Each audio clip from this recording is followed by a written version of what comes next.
चलो सब बच्चे अपनी अपनी किताबें निकालो। कौन है ये बदतमीज लड़का? Stand up. 39 जा कितना होता है? सर नहीं पता। नहीं पता? Get out. आज के बाद इस क्लास में दिखना मत। सर एक सवाल का सही जवाब नहीं दिया, उसमें गेट आउट।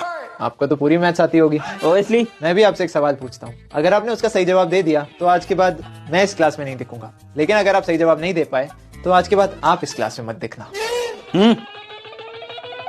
सर सवाल है, मान लीजिए मेरे पास है 50 रुपए, ठीक है, उसमें से मैं 20 रुपए खर्च करता हूँ तो बचे कितने? 30 रुपए। अब उस 30 रुपए में से मैं 15 रुपए खर्च करता हूँ तो मेरे पास कितने बचे? 15 रुपए। अब उस 15 रुपए में से मैं 9 रुपए खर्च करता हूँ, 9 रुपए, तो बचे कितने? 6 रुपए। और अगर अब मैं उस 6 रुपए में से 6 रुपए को खर्च करता हूँ तो बचे कितने? 0 रुपए। लेकिन इसका जब हम टोटल करते हैं तो आता है 50 और इसका टोटल करते हैं तो आता है 51। तो सर बताओ ये 1 रुपए आया कैसे जब मेरे पास टोटली 50 रुपए थे? गया।